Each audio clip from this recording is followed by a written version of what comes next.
Hablarles de la bondad de Dios, lápiz y papel, la bondad y la severidad de Dios. Romanos capítulo 11, versículo 22. Vamos rápidamente con la Biblia todos. Romanos 11, 22.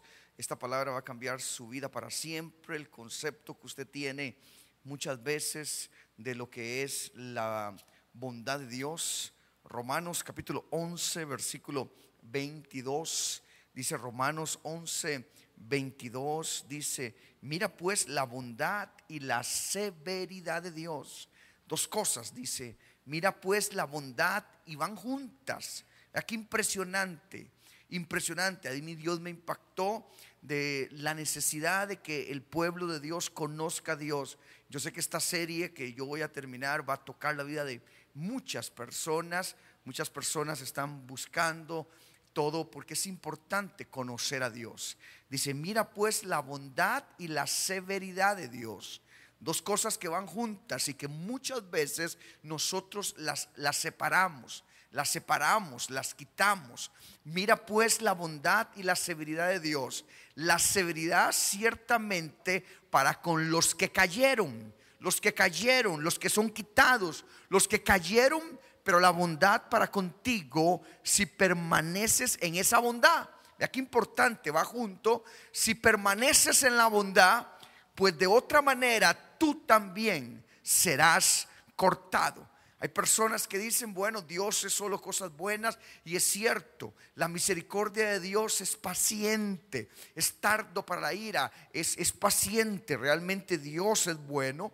Los hombres dicen que creen en Dios, pero no tienen ni la más remota idea de quién es Dios realmente. Y tenemos que aprender varias cosas. Número uno, tenemos que aprender de Dios en su propia palabra. Es aquí, es en la Biblia donde nosotros entendemos. Mire pues la bondad y la severidad de Dios. Severidad ciertamente para con los que cayeron, pero bondad para contigo si permaneces en esa bondad, en esa palabra. Su propia palabra, la palabra de Dios, es la que tenemos que, para conocer, para aprender de Dios, tiene que ser a través de su propia palabra. Dios está en este lugar, pero no todas las religiones son iguales. Unas son paganas realmente y se basan en cosas muchas veces que no están en la palabra de Dios. Jesucristo es la última palabra de Dios al hombre. Amén. Jesucristo es la última palabra de Dios al hombre. Algo muy importante que tenemos que entender es que tenemos que reconocer que somos pecadores y que somos corregidos realmente por la palabra de Dios. La palabra de Dios nos corrige de todo pecado. Pero dice que Dios mira pues la bondad. Dios es bondadoso. ¿Cuántos dicen amén? Miremos, Dios es bondadoso, pero también dice: mira pues la severidad de Dios. Dios es bondadoso, pero también dice que miremos la severidad de Dios. Dos cosas que están juntos. Y la Biblia dice que Dios es grande en misericordia, que Dios es grande en verdad, pero también dice que miremos la severidad de Dios. Dice aquí en Romanos 11, 22, miremos la severidad de Dios. Significa literalmente cortar. Dice lo que dice aquí: pues de otra manera tú también serás cortado. El retiro de Dios, de su bondad, el retiro de Dios de su bondad para los que la desprecian. Es que hay personas que Dios ha sido paciente, nos ha aguantado mucho y nos sigue aguantando, pero hay personas que desprecian la bondad de Dios. Hay personas que por no conocer a Dios no tienen la seguridad. ¿Qué es un cristiano? Les decía yo a ustedes. ¿Qué es un cristiano? Uno que tiene a Dios como Padre. ¿Cuántos dicen amén? Simplemente no, Dios no vino a hacer religiones. No importa que usted sea de esto, de aquello. Eso no importa para Dios, porque nosotros no predicamos ninguna religión, porque las religiones las hizo el hombre. Dios vino a buscar lo que se había perdido, entregó a Jesucristo en la cruz por nuestros pecados. Entonces, cristianos somos todos aquellos que tenemos a Dios como Padre. Dios, ahora bien, el retiro de Dios de su bondad para los que la desprecian. Dice la Biblia que Dios es grande en misericordia, que Dios es grande en verdad, pero no tendrá por inocente al malvado. Éxodo capítulo 34 versículos 6 y 7. Y por eso es que necesitamos a Jesucristo. Éxodo 34, 6 dice: y pasando Jehová por delante de él, proclamó: Jehová, Jehová, fuerte, misericordioso y piadoso, tardo para la ira y grande en misericordia. Esa es la bondad de Dios. Él es tardo para la ira y Él es grande en misericordia y verdad. Pero ahora lo que dice en el verso 7: que guarda misericordia a millares, que perdona la iniquidad, la rebelión y el pecado, y que de ningún modo tendrá por inocente al malvado, que visita la iniquidad de los padres sobre los hijos de los hijos, hasta la tercera y cuarta generación. O sea, que de ningún modo tendrá por inocente al malvado. Si la misericordia de Dios es menospreciada, entonces es cuando Dios es severo.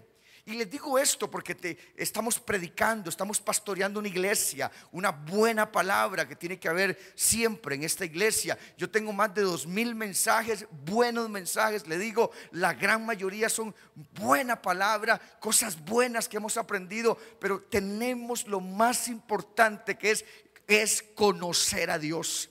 Conocer a Dios. Cuando usted desprecia la bondad de Dios, entonces dice: de ningún modo tendrá por inocente al malvado. Hay personas que voluntariamente la misericordia de Dios está siendo menospreciada. Dice que Dios, verso 6, póngame el 6, dice que Dios es grande en misericordia, que es fuerte, misericordioso, piadoso, grande en misericordia y verdad. Y si la misericordia de Dios es menospreciada, Dios entonces es severo. Así es sencillo, mi hermano. Muchos despellejan a otros literalmente, pero ellos mismos no se vuelven a Dios. Yo conozco personas, ellos mismos despellejan a otros hablando de otras personas y dicen: es que es acá, y critican a uno y critican a otro, pero ellos mismos no se vuelven a Dios. Son personas que a veces despellejan, de verdad es la palabra, a otros, pero ellos mismos no se vuelven a Dios. Vea lo que dice Romanos, ahí mismo, capítulo 2, en el versículo 1. Romanos capítulo 2, en el versículo 1, dice Romanos 2:1: por lo cual eres inexcusable, dice, por lo cual eres inexcusable, oh hombre, quien quiera que seas tú que juzgas, pues en lo que juzgas a otro te condenas a ti mismo. Verso 2: porque tú que juzgas a otro, mas sabemos que el juicio de Dios contra los que practican tales cosas es según verdad. Verso 3, 4, 5 hasta el 5: y piensas esto, hombre, tú que juzgas a los que tal hacen y haces lo mismo, que tú escaparás del juicio de Dios. Despellejan a otros y hacen lo mismo, no se vuelven a Dios. O menosprecian la riqueza de su benignidad y paciencia y longanimidad, ignorando que su benignidad te guía al arrepentimiento. Ahí está la clave, que su benignidad te guía al arrepentimiento. Esa bondad de Dios, que es grande en misericordia, que es maravilloso, tiene que guiarnos al arrepentimiento, tiene que guiarnos a la fe. Pero hay gente que simplemente usa la bondad de Dios como una tabla de salvación, para que es que ayer me porté mal, Dios, es que antier me porté mal, y todos los días voluntariamente me porto mal, pero no me está llevando al arrepentimiento. Estoy usando, menospreciando la palabra de Dios, menospreciando la bondad de Dios. Ahí está. Él es benigno, Él es paciente, pero todo eso tiene que llevarnos al arrepentimiento, tiene que llevarnos a la fe, a buscar una vida en santidad. Ese es Dios. Tenemos que conocer que para eso es que Dios nos tiene la bondad. Ve lo que dice el verso 5, corre. Pero por tu dureza y por tu corazón no arrepentido, atesoras para ti mismo ira. O sea, es uno mismo, que uno mismo despelleja a otros, es duro con otros, cree que la bondad de Dios solo está para uno. Pero Dios dice, porque Dios es severo también. Pastor, es que Dios, yo conozco un Dios, Dios es severo. No lo digo yo, se lo acabo de leer, Él es severo. pero por tu dureza y por tu corazón no arrepentido, atesoras para ti mismo ira para el día de la ira y de la revelación del justo juicio de Dios. La misericordia de Dios es nuestra porción. ¿Cuántos dicen amén? Es lo que Dios tiene para nosotros. Si nosotros permanecemos en su bondad, si nosotros permanecemos en su bondad. Hay tres aspectos rápidamente que yo quiero decirles sobre